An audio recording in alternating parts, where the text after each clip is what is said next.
El nombre que conocemos hoy es el resultado de una superposición cultural y su significado está directamente ligado a la geografía y a la flora de la región. El nombre más antiguo es de origen otomí. Los primeros habitantes de la zona, el pueblo ñañú, llamaban a este lugar Sacani. Este nombre en su idioma significa verdolaga o lugar de verdolagas. La variante Secani también se traduce como verdolaga. La elección de este nombre refleja la abundancia de esta planta comestible en la zona, aunque el nombre que perdura es de origen náhuatl. Con la expansión del Imperio Mexica y la imposición de su lengua, el nombre fue adaptado al náhuatl. La versión más aceptada es Itzmiquilpan. Este nombre se compone de varias palabras: Istli, navaja; Mili, tierra cultivada; Quilitl, hierba comestible; y Pan, lugar o sobre.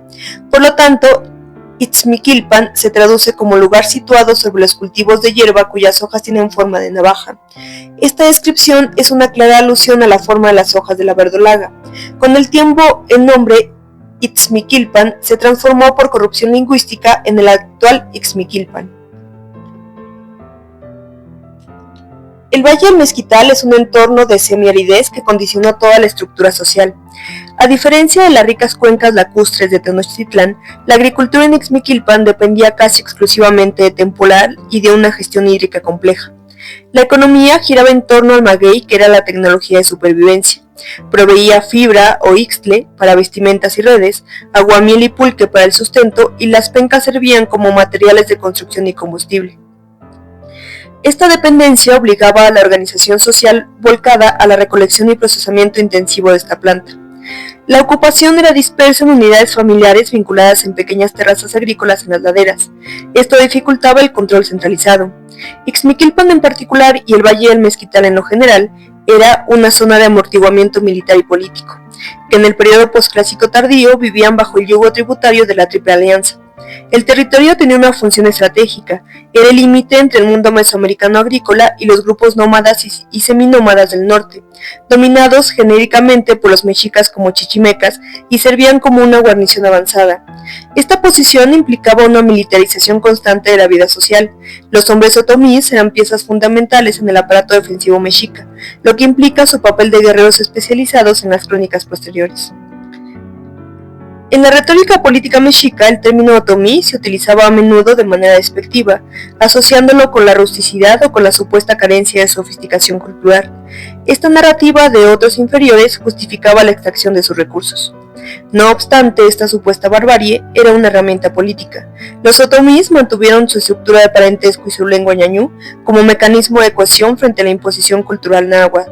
La resistencia no era siempre armada, era una resistencia de permanencia cultural que sobrevivió al dominio mexica y posteriormente a las misiones agustinas. Para comprender la presencia agustina en Ixmiquilpan es necesario alejarse de las narrativas históricas idílicas que reducen la evangelización a un proceso meramente espiritual o pacífico. La llegada de la Orden de San Agustín a la región del Valle del Mezquital fue en realidad un fenómeno profundamente político, militar, demográfico y económico, donde el templo y exconvento de San Miguel Arcángel operó como un nodo de control colonial en una frontera sumamente inestable. La Orden Agustina arribó a la Nueva España en 1533, años después que los franciscanos y los dominicos. Al encontrar los territorios centrales y más densamente poblados ya ocupados por las otras dos órdenes, los agustinos se vieron obligados a diseñar rutas de expansión periféricas y estratégicas. Su penetración en el actual estado de Hidalgo comenzó en 1536 con las fundaciones de Atotonilco el Grande y Meztitlán. Desde este eje avanzaron hacia el poniente, adentrándose en la estepa del Valle del Mezquital. Llegaron a Ixmiquilpan en 1548, un territorio de transición geográfica clave. Su avance no fue casual. Siguieron las rutas preexistentes de tributo y comercio mesoamericano, consolidando una red de conventos como Actopan o Ixmiquilpan, ambos proyectados formalmente hacia el 1550, que funcionarían como una barrera defensiva y de avanzada hacia el norte árido. La decisión de asentarse en Ixmiquilpan responde a tres factores materiales y geopolíticos críticos: la frontera y la guerra chichimeca. Ixmiquilpan se ubicaba exactamente en el límite entre el mundo mesoamericano sedentario agrícola y la gran chichimeca nómada de cazadores-recolectores. Coincidentemente, el inicio de la construcción del templo en 1550 coincide con el estallido de la guerra chichimeca. Establecerse allí permitió a la corona española y a la Iglesia erigir un bastión defensivo avanzado. La alianza y la pacificación de los otomíes. La población local era mayoritariamente otomí. Para los españoles, ellos eran aliados militares indispensables y experimentados en el combate contra los grupos nómadas, pames o guamares. Los agustinos se asentaron en Ixmiquilpan para congregar a esta población dispersa, controlarla políticamente y legitimarla como el brazo armado de la corona en la frontera septentrional. A pesar de la aridez general del mezquital, Ixmiquilpan gozaba de la presencia del río Tula. Esto generaba tierras fértiles para la agricultura de riego y la introducción de ganado europeo, recursos vitales para sostener la estructura económica de la orden agustina y el pago de tributos. La edificación del conjunto de San Miguel Arcángel comenzó el 29 de septiembre de 1550, bajo la dirección de Fray Andrés de Mata. El proceso técnico y social de construcción revela la asimetría del orden colonial. Andrés de Mata poseía conocimientos de los tratados renacentistas europeos, reflejados en la sobriedad y trazo de la fachada plateresca. Sin embargo, la realidad fronteriza impulsó un diseño híbrido, un templo de mampostería, cantera ocre y tezontle con características de iglesia-fortaleza. Cuenta con muros extremadamente gruesos, contrafuertes robustos y remates almenados en la parte superior. No se trataba de mera estética medieval. El templo estaba diseñado para servir literalmente como refugio físico ante posibles incursiones y flechazos chichimecas. La construcción de estos colosales templos no se pagaba con riquezas traídas de Europa. De acuerdo con la Real Cédula de 1552, los costos de las fábricas de los templos se dividían teóricamente en tres partes: un tercio el encomendero, un tercio la Real Hacienda y un tercio las comunidades indígenas. En la práctica, el peso físico y material recayó de manera desproporcionada sobre la población otomí a través de dos mecanismos de coacción laboral: el tequio, o trabajo comunitario forzado, basado en una reinterpretación colonial del trabajo recíproco prehispánico. Los indígenas debían aportar su fuerza de trabajo gratuita para la extracción de la piedra de las cantidades locales, el acarreo de materiales, la preparación de mezclas y la edificación en general. Y el repartimiento, un sistema de trabajo obligatorio y rotativo mediante el cual las autoridades indígenas locales debían enviar cuadrillas semanales de trabajadores para la obra arquitectónica. Un templo en la Nueva España no estaba terminado solo por tener paredes, necesitaba ser decorado para cumplir su función pedagógica y de control.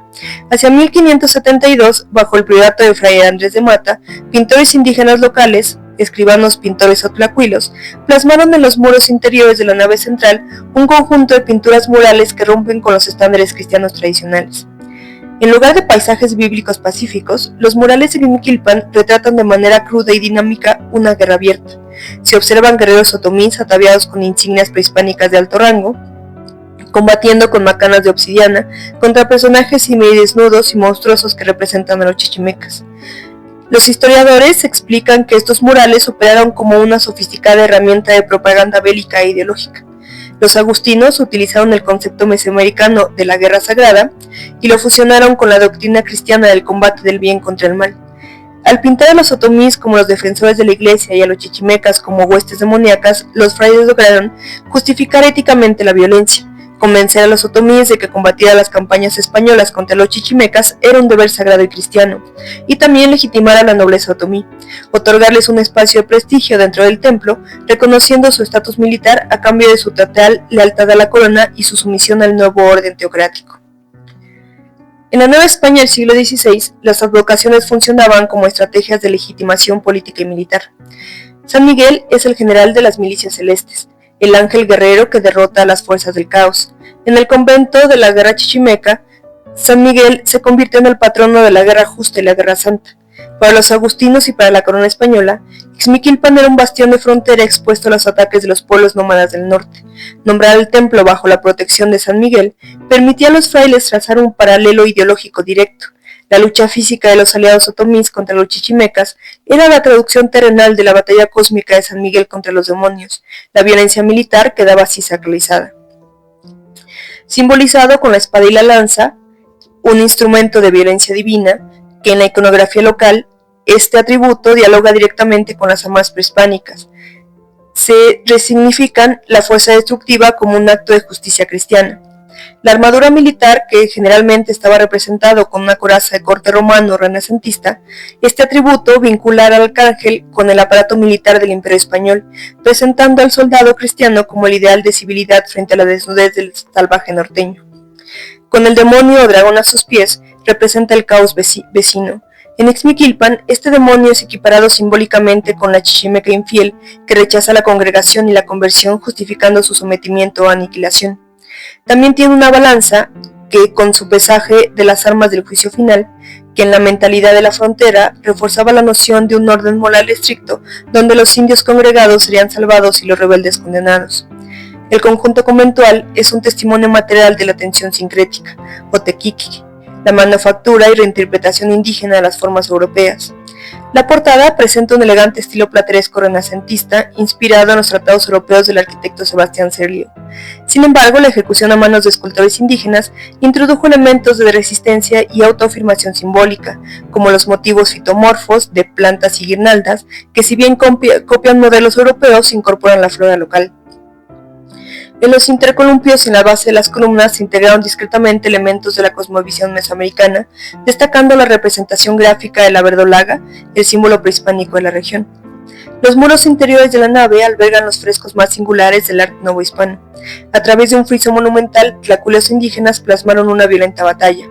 Seres reptilianos, con rasgos de flijos y centauros, coronados con tecados de plumas de quetzal y discos de chalchihuite.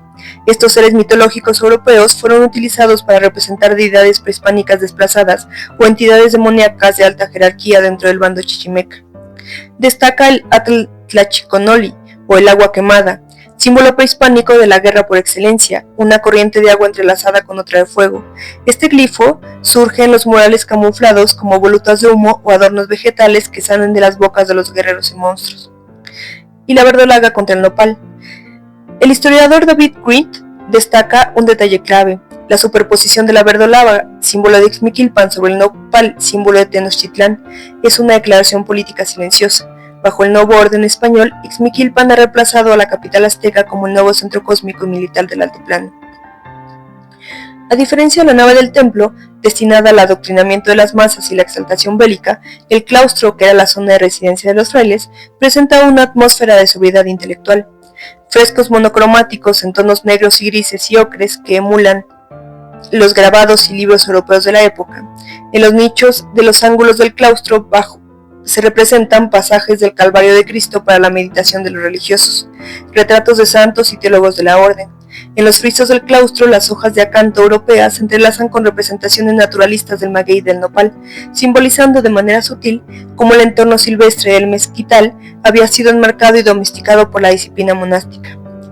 Antes de la llegada de los españoles, la etnia Nañu no habitaba en ciudades compactas, sino en un patrón de asentamientos dispersos, determinado por la geografía semiárida. La política de la reducción de indios alteró violentamente esta relación con el territorio. Para los otomís, el paisaje era un organismo vivo. Los cerros eran contenedores de agua y hogares de los ancestros, la madre vieja y el padre viejo. Los manantiales eran portadores del inframundo. La reducción congregó forzosamente a miles de indígenas en el plano del valle, obligándolos a abandonar sus lugares de origen, los migrantes o cementerios familiares y sus parcelas de magueyes. Esto implicó una profunda desarticulación de su memoria histórica.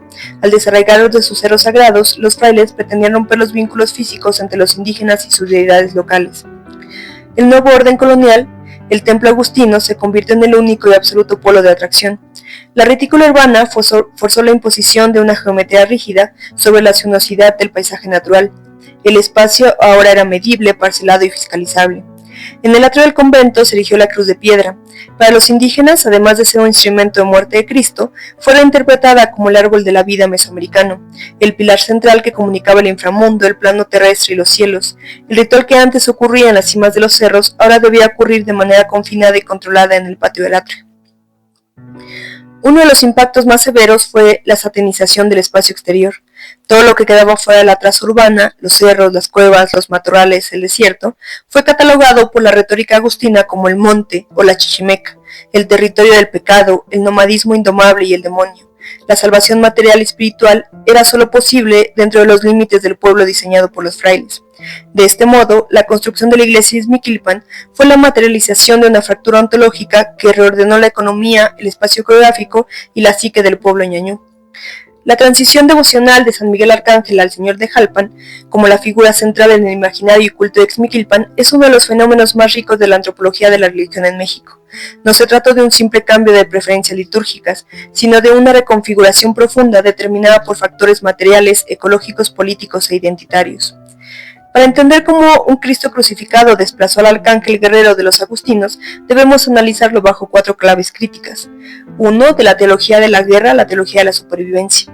En el siglo XVI, el patronazgo de San Miguel Arcángel respondía a una necesidad material e histórica inmediata, la militarización de la frontera y la guerra chichimeca. El arcángel era el protector de los soldados y el pacificador del salvaje. Sin embargo, para el siglo XVIII el panorama había cambiado drásticamente. La frontera se había pacificado. La amenaza del chichimeca nómada ya no era el peligro cotidiano del Valle del Mezquital. El verdadero enemigo era la aridez. La mayor amenaza para la reproducción de la vida de los otomís ya no eran las flechas, sino las terribles sequías que destruían los cultivos de temporal y provocaban hambrunas y miseria. Y se dio un cambio de intercesor. San Miguel, un ente celestial incorpóreo y guerrero, resultaba menos eficaz en el imaginario agrícola que un Cristo sufriente y sangrante. En la cosmovisión mesoamericana, la sangre está directamente vinculada con la lluvia y la fertilidad de la tierra. Con el hito histórico de 1770 y el secuestro simbólico, con la llegada de la imagen, marca el punto de la ruptura. La historia oral y los registros históricos documentan una severa sequía Casolava Ixmiquilpan.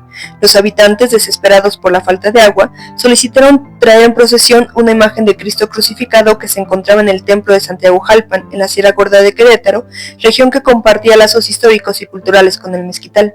Al llegar la imagen a Ixmiquilpan, se desató una copiosa tormenta que salvó las cosechas. Para la comunidad otomí, esto fue una demostración del poder material innegable. Cuando llegó el momento de devolver la imagen a Jalpan, los cargadores afirmaron que el Cristo se volvió tan pesado que fue físicamente imposible moverlo del templo de Ixmiquilpan.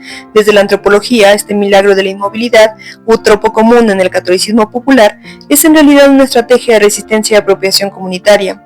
El pueblo decidió quedarse con el símbolo que le garantizaba la vida, desafiando a las autoridades eclesiásticas y coloniales. El paso de San Miguel al Señor de Jalpan también se explica por una profunda necesidad de representación física e identidad de clase. San Miguel Arcángel solía ser representado en la pintura y la escultura colonial como un joven europeo de piel blanca, cabello rizado y facciones finas, vestido con armadura de corte romano o imperial. Representaba visualmente al opresor, al soldado de la corona. El Señor de Jalpan es una imagen realizada con la técnica prehispánica de pasta de caña, de maíz, originaria de Michoacán pero extendida por el centro de México. El maíz es el elemento sagrado por excelencia en Mesoamérica. Que su dios estuviera hecho de la planta que los alimentaba generaba un vínculo ontológico inmediato. Con el paso del tiempo, el humo de las velas, el copal y el envejecimiento de la pasta oscurecieron la imagen, convirtiéndola en un Cristo negro o moreno. Un Cristo torturado, flagelado, ensangrentado y de piel oscura, resonaba con la realidad material de explotación, pobreza y color de piel que los campesinos otomíes vieron en el Señor de Jalpan un reflejo de su propia condición subalterna. Finalmente, el cambio de centralidad devocional refleja una disputa de poder político-religioso dentro del pueblo. San Miguel Arcángel fue impuesto por los frailes agustinos, mientras que el Señor de Jalpan fue una apropiación y fue defendido por la comunidad. Mientras que San Miguel pertenecía al altar mayor y a la liturgia oficial de la iglesia, el Señor de Jalpan se convirtió en el patrimonio de los barrios. Las mayordomías locales tomaron el control de su culto, sus procesiones y sus fiestas, utilizando como un mecanismo para mantener su autonomía organizativa frente al control del párroco secularizado. Es indispensable señalar la paradoja histórica que subyace en la devoción contemporánea de Ixmiquilpan. Si bien la comunidad ñañú ha demostrado una notable capacidad de agencia al reapropiarse de los símbolos coloniales, al desplazar al arcángel de los conquistadores por un Cristo moreno y de caña, esta soberanía ritualizada opera bajo el cobijo de una hegemonía eclesiástica que perpetúa su tutela. Al mantener al templo como el único e indiscutible eje articulador de la vida política y la cohesión social, se prolonga la lógica colonial que históricamente infantilizó a los pueblos originarios bajo la figura de menores de edad necesitados de guía moral. Esta dependencia estructural e ideológica funciona como un sedante político. Al canalizar las demandas de supervivencia material y colectiva exclusivamente a través del rito y la resignificación sagrada, se posterga la madurez de una agencia civil plenamente emancipada de la tutela clerical. Así, el exconvento de Ixmiquilpan permanece como un monumento del pasado y como el dispositivo arquitectónico de un tutelaje inacabado que, bajo la promesa del amparo divino, perpetúa una eterna minoría de edad social y epistémica en el Valle del Mezquital.